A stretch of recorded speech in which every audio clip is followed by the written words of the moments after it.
విజయవాడ నగరాన్ని వరద ముంచెత్తుతూ ఉంది. గంట గంటకి కూడా వరద ప్రవాహం పెరుగుతూ ఉండటంతో భయాందోళన స్థితిలో అయితే ఇక్కడి నగర వాసులు ఉన్నటువంటి పరిస్థితి. ప్రస్తుతం నేను కుమ్మరిపాలెం సెంటర్ వద్ద ఉన్నాను. ఇక్కడ ఉన్నటువంటి పరిస్థితిని చూడొచ్చు. ప్రస్తుతం మనం చూస్తున్నటువంటిది ఇదంతా కూడా ఏ చెరువో కాలువో కాదు, ఇది ప్రధానమైనటువంటి జాతీయ రహదారి.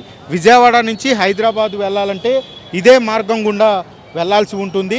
కానీ వరద ప్రవాహం పోటెత్తడంతో హైవే రోడ్డుని ఈ వరద ప్రవాహం తాకింది. దీంతో పడవల మీద అయితే ఈ రోడ్ల మీద తిరుగుతూ ఉన్నటువంటి పరిస్థితి. ప్రస్తుతం ఇక్కడ ఎలాంటి పరిస్థితి ఉందో కూడా వారితో మాట్లాడే ప్రయత్నం చేద్దాం. అసలు ఎలా ఉందండి అసలు లోపల? అది తెల్లవారుజామున 2 గంటల నుంచి వాటర్ వచ్చినాయండి. జనాలకు కూడా తెలియదండి. అప్పుడు దాకా కూడా వాటర్ లేవు. 2 నుంచి మనకు నీళ్ళు వచ్చేసినాయి. చేపల రేవులు కానివ్వండి, వీళ్ళు కానివ్వండి, ఎవరైనా ప్రతి ఇంటికి వెళ్ళి ప్రతి గడపకి వెళ్ళి నీళ్ళు వస్తున్నాయి అమ్మ అని చెప్పారండి. చెప్తే వాళ్ళు బయటకు వచ్చి పార్కులో కూర్చున్నారు.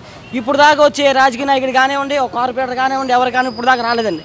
నీళ్లు తిండి ఏమి లేవు, అసలు ఏమి లేవు. ఇప్పుడు రోడ్ల మీద పడవలు వేసుకొని తిరగటం ఏంటి? అసలు ఇంట్లో ఇరుక్కుపోయి ఉన్నారు జనాలు. ఇళ్లలో వాళ్ళు తీసుకొచ్చి పెడతాం, బోట్ ఎక్కిస్తున్నాం, ఎక్కించి ఒడ్డు చేరుస్తున్నాం. ప్రస్తుతం పడవల సహాయంతో ఇక్కడ లోపల చిక్కుకున్నటువంటి వారిని అందరిని కూడా రక్షించేందుకు ప్రయత్నం చేస్తూ ఉన్నారు. ప్రస్తుతం మనం విజువల్స్లో కూడా చూడొచ్చు. ప్రస్తుతం నేను పడవలో వెళ్తున్నటువంటి ఈ దారి ఏదైతే ఉందో హైదరాబాదు విజయవాడ వెళ్ళేటువంటి ప్రధానమైనటువంటి జాతీయ రహదారి. ఈ జాతీయ రహదారి మీదకు వరద పోటెత్తడంతో ఈ వరద నీటిలో అయితే పడవలు వేసుకొని తిరుగుతూ ఉన్నారు. మరోవైపు ప్రస్తుతం లోతట్టు ప్రాంతాల్లో మునిగిపోయినటువంటి నివాసాలను కూడా ప్రస్తుతం మనం విజువల్స్లో చూడొచ్చు. ఈ ప్రాంతంలో హైవే రోడ్ని ఆనుకొని ఉన్నటువంటి ఇళ్లల్లో కూడా పూర్తిగా వరద నీరు వచ్చి చేరినటువంటి పరిస్థితి.